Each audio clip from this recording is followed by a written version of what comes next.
We're very quickly entering what I guess we would call the denouement of Vivek Ramaswamy's presidential campaign. The buildup, I guess we would say, was when he came onto the scene and got a bunch of attention during the Republican debates by attacking a bunch of people. The climax may have been when he went full conspiracy about January 6th being an inside job. And then now we're beyond that. He's polling 4%. It's basically all been said and done. And the only thing left to do is for him to drop out. And so now he is suffering the final humiliations. He is canceling television ads, as our great guest hosts told you earlier this week, in advance of the first voting taking place in Iowa. And he's also showing up and doing pretty embarrassing Fox News interviews where he says things that are just kind of a little bit sad. Here he is being interviewed by Donald Trump's former press secretary, Kayleigh McEnany. And he says, listen, if Trump's the nominee, I would support him.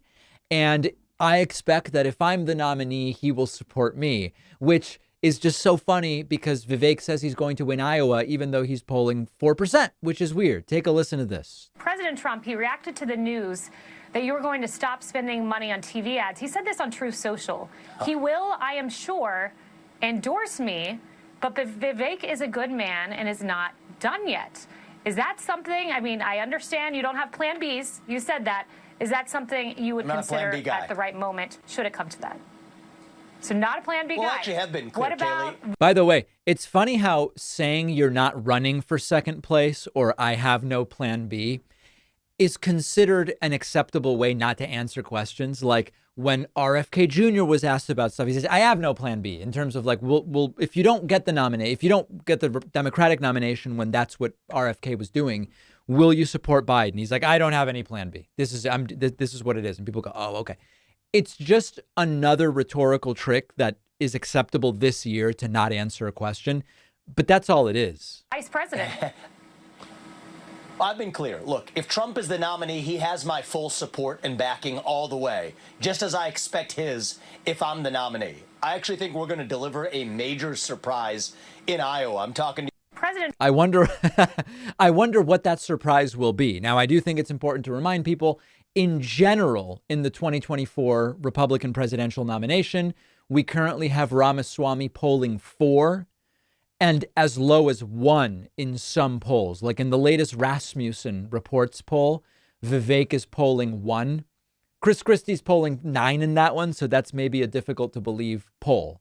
Then there's the question of, well, is there something in particular that Vivek might be able to do in Iowa that he is not able to do nationally? And the answer is, I guess we're just going to have to wait and see. But this really shouldn't be, we've been doing this for a while, right? And there's this thing that sometimes happens where when people are running, everybody knows they can't win, right? Like, I know they can't win. You all know they can't win.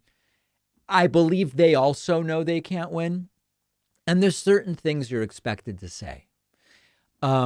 We're kind of past that point with a lot of the people that are left in this campaign. And really the only people who have any business staying in this would be DeSantis and Haley. And this isn't really a matter of opinion. It's Vivek's at 4, Chris Christie's at 3.3.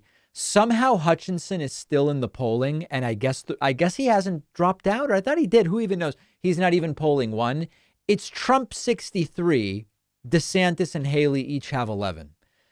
Could Vivek do something completely unprecedented and unpredictable in Iowa that shocks everybody?